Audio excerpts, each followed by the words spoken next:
নমস্কার বন্ধুরা, আজকে চলে এলাম আর একটা নতুন রেসিপি নিয়ে। আর আজকে রেসিপিটা আমরা দেখাবো দেশি চিকেন রান্না। আর দেশি চিকেনের ঝোল অবশ্যই আজকে বানাবো। তার জন্য কিন্তু দেশি চিকেন নিয়ে চলে এসেছি। তো তোমরা অবশ্যই পুরো ভিডিওটা প্রথম থেকে শেষ অবধি দেখো, যদি ভালো লাগে লাইক করে দিও। দেশি চিকেন রান্না করতে লাগবে টমেটো, সবথেকে গুরুত্বপূর্ণ পেঁয়াজ, রসুন, আদা, লঙ্কা, আর এছাড়াও কিন্তু আলু তো দেবোই, আলু দিয়ে ঝোল করতে হবে। যারা আলু পছন্দ করবে না তাদের জন্য বলবো আলু না দিলেও চলবে, অসুবিধার কিছু নেই। তো আরও আদার্স অনেক কিছুই লাগবে, সেগুলো অবশ্যই দেখতে পাবে। ভিডিওটি প্রথম থেকে শেষ অবধি দেখো, তাহলেই জানতে পারবে, বুঝতে পারবে, এবং সহজ পদ্ধতিতে কিন্তু তোমরা এই দেশি চিকেন রান্নাটা করতে পারবে। তো দেশি চিকেন রান্নার জন্য প্রথমেই পেঁয়াজগুলোকে ভালো করে ঘষে নিচ্ছি। তো চিকেন এখানে আনা রয়েছে, দেখতেই পাচ্ছ। আর টমেটোগুলোকেও ভালো করে গ্রেট করে নিচ্ছি, দেখতেই পাচ্ছ। এবারে কিন্তু চিকেনটাকে একটি পাত্রে ঢেলে নিয়েছি। তো একটু ভালো করে দেখে নিচ্ছি পরিষ্কার পরিচ্ছন্ন আছে কিনা।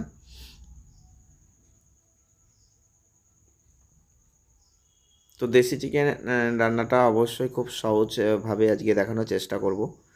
তো দেখতেই পাচ্ছ দেশি চিকেন। এবারে যেটা করব সেটা হচ্ছে জল দিয়ে প্রথমে একটু ভালো করে ধুয়ে নিতে হবে। এখানে আমি গরম জল ব্যবহার করছি না, ঠান্ডা জলেই কিন্তু ভালো করে ধুয়ে নিচ্ছি।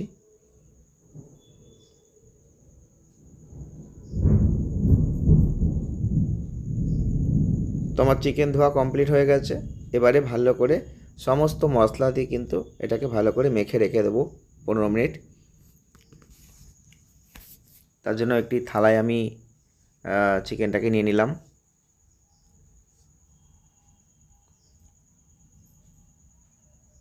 এবারে পেঁয়াজ, ক্যাপসিকাম, টমেটো,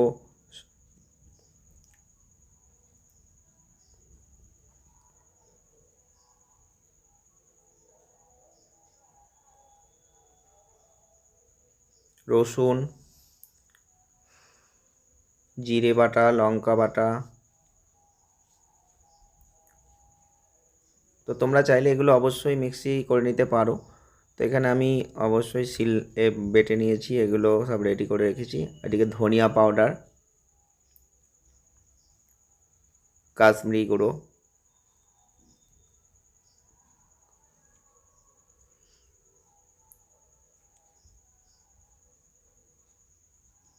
তো এর সঙ্গে সরিষার তেল সব অ্যাড করলাম। তো এই উপকরণগুলো দিয়ে ভালো করে এটাকে আমি মাখবো।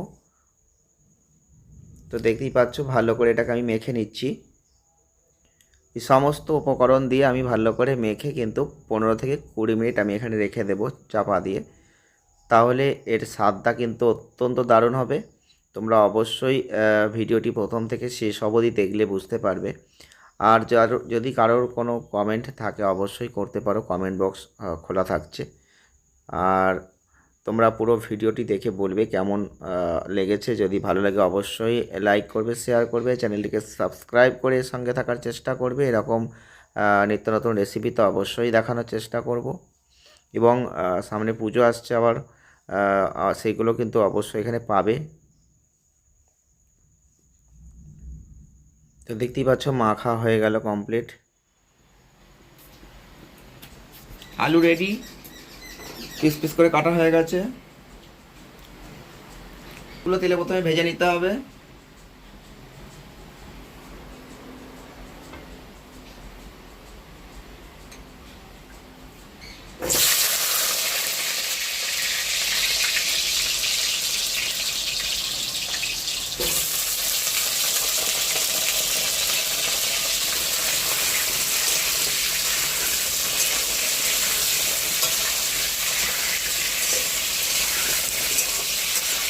আলুগুলো ভালো করে এরকম করে ভেজে নিতে হবে, তবে খুব ভালো করে হবে না, আধ ভাজা আলুগুলো ভাজা করতে হবে।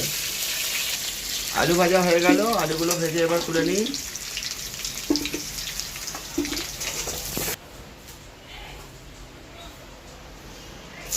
লঙ্কা, তেজপাতা ফোড়ন দিয়ে দিলাম। কিছু পেঁয়াজ এবার একটু তেলে নাড়াচাড়া করবো।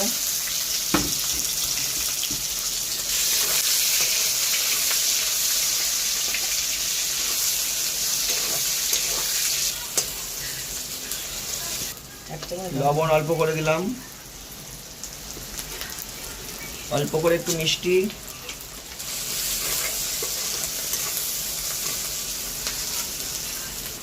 হলুদ,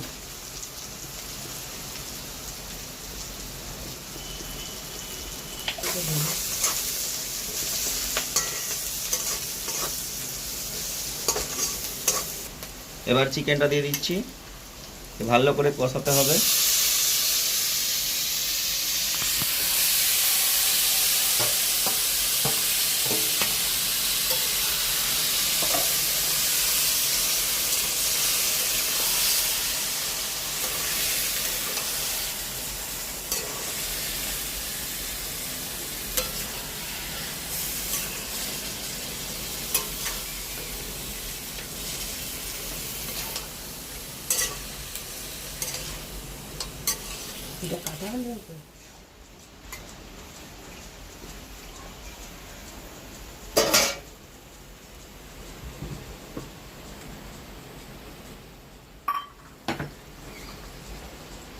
তো দেশি চিকেন রান্না করতে যত রকম উপকরণ দরকার হয় মোটামুটি সবই এখানে দেওয়া হয়ে গেল।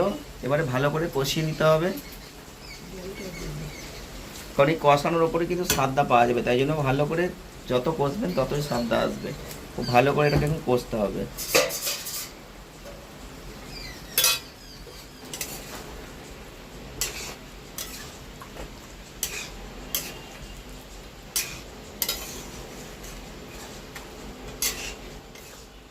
এই যে জলটা বেরিয়েছে, এই জলেই কিন্তু এটা সিদ্ধ হবে আস্তে আস্তে, ভালো করে কষাতে হবে। যত কষাবো ততই কিন্তু এর স্বাদ আসবে। দেশি চিকেনের রান্নাটা একটু অন্যরকম। চলো দেখা যাক। আবার একটু চাপা দিয়ে দিলাম।